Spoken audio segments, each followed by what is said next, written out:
चलो भाई देखो अब मैं क्या कर है कि आखिर किन शब्दों में अब्दुल बारी सिद्दीकी ये कहते हैं कि ये देश, इस देश का माहौल खराब है और मैं नहीं चाहता कि मेरे बच्चे यहां रहें। देखिए, ये सारी दुनिया इस्लाम को जानती है और ये तो इस्लाम का सबसे बड़ा गढ़ है। ये वो गढ़ है जहाँ से जो है भारत का विभाजन की नींव रखी गई थी। तो इनके बारे में मैं बोलूँ ये सही नहीं है। जो हाल मदरसों का, इसको भी बिल्कुल उड़ा देना चाहिए। इसमें से जितने भी लोग इसमें रहते हैं उन्हें डिटेंशन सेंटर में भेज के, जहाँ उनके दिमाग का इलाज हो सके वहाँ भेज के इस पूरी बिल्डिंग को ध्वस्त कर देना चाहिए, बमों से उड़ा देना चाहिए। मेरा एक बेटा है और एक बेटी है। बेटा अभी हार्वर्ड में पढ़ रहा है, बेटी लंदन स्कूल ऑफ इकोनॉमिक्स से पास आउट कर चुकी है। तो जो देश का माहौल है, अब आप कहिएगा भाई आप तो खुद हो यहाँ, तो हमने कहा अपने बेटा बेटी को कि नौकरी कर लो उधर ही, अगर सिटीजनशिप भी मिले तो ले लेना। अब इंडिया में माहौल नहीं रह गया, तुम लोग झेल पाओगे या नहीं झेल पाओगे। सांसद महोदय जरा बताएं, ये विपक्ष कह रहा है कि आप लोग देश में आग लगा रहे हैं, देश को बांट रहे हैं, हिंदू मुसलमान कर रहे हैं, पत्थरबाजी आपके राज्यों में हो रही है, आप हिंसा को रोक नहीं पाते हैं, फिर मुस्लिमों को टारगेट करते हैं। जवाब दीजिए। ये बात हो सकता है, आप समझ सकते हैं कि कितनी तकलीफ से आदमी ये बात अपने बाल बच्चों को कहेगा कि अपना मातृ वतन, अपनी मातृभूमि को छोड़ दो। ये दौर आ गया है। अब्दुल बारी सिद्दीकी साहब का ये बयान आपने सुना और इस वक्त खुद वो हमारे साथ जुड़ रहे हैं। सिद्दीकी साहब, आपका बहुत स्वागत है इंडिया टीवी पर। अभी आपका बयान हम चला रहे थे, दर्शकों को दिखाया, आपने कहा कि देश का माहौल खराब हो गया है, मेरे बच्चे विदेश में रहें, वहीं नौकरी कर लें। ये कहा जा रहा है कि आप देश का अपमान कर रहे हैं। अगर इस भविष्य को बदलना चाहते हो तो मर्द बनो, मर्द बनो, मर्द बनो।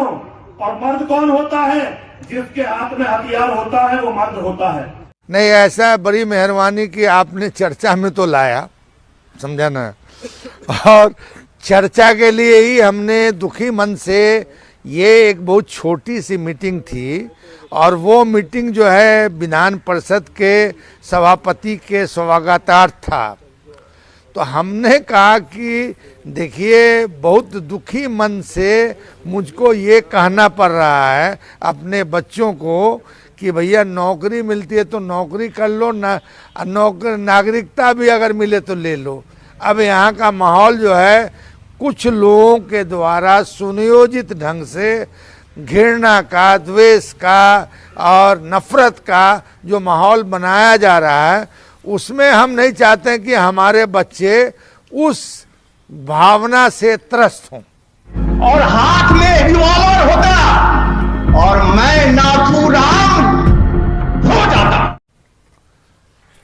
और हमारा मकसद यह भी था कि चूंकि मेरे जैसे छोटे आदमी की ये बात अगर जाए तो कम से कम बहस का तो मुद्दा बने। अब ठीक है, बहस इस पे कराना चाहिए।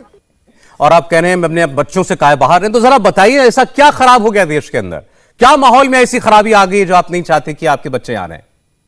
सांसद महोदय जरा बताएं, ये विपक्ष कह रहा है कि आप लोग देश में आग लगा रहे हैं, देश को बांट रहे हैं, हिंदू मुसलमान कर रहे हैं, पत्थरबाजी आपके राज्यों में हो रही है, आप हिंसा को रोक नहीं पाते हैं, फिर मुस्लिमों को टारगेट करते हैं। जवाब दीजिए।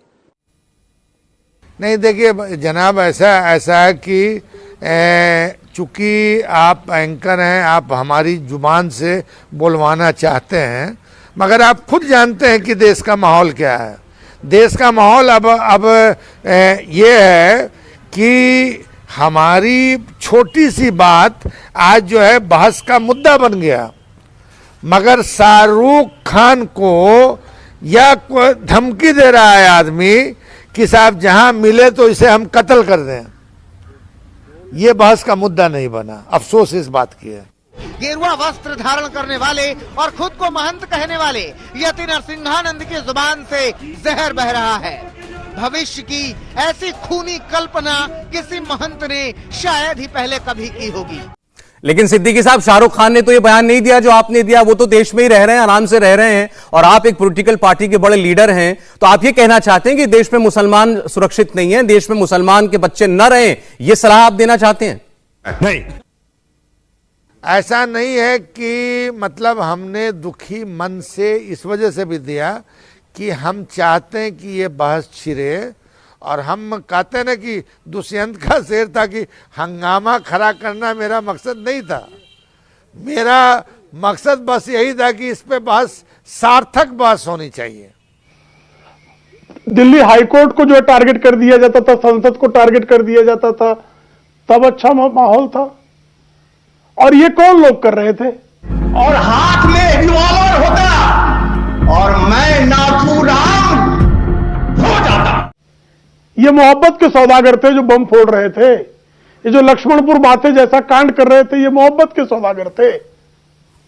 इसमें से जितने भी लोग इसमें रहते हैं उन्हें डिटेंशन सेंटर में भेज के, जहां उनके दिमाग का इलाज हो सके वहां भेज के इस पूरी बिल्डिंग को ध्वस्त कर देना चाहिए, बमों से उड़ा देना चाहिए। मतलब ध्रुवीकरण करने के लिए, डिवाइड करने के का एक वातावरण बनाया गया और घृणा, द्वेष, नफरत की राजनीति की गई। आप देखते हैं कि एक इस देश में जो सबसे बड़ी पॉलिटिकल पार्टी दुनिया की कहती है, वो पार्लियामेंट में उसका एक मेंबर नहीं है, जिसकी आबादी 17-18% है। अपने आप में पूरे देश के लिए संदेश है। 400 विधानसभा की सीट है, 25% आबादी है, वहां पर एक भी कैंडिडेट नहीं है। ये अपने आप में संदेश है। हर वक्त इस तरह का देश में चर्चा, वातावरण, संदेश, कुछ छुपा हुआ है क्या? इस सज्जन को क्या तकलीफ है भाई? क्या तकलीफ है इनको?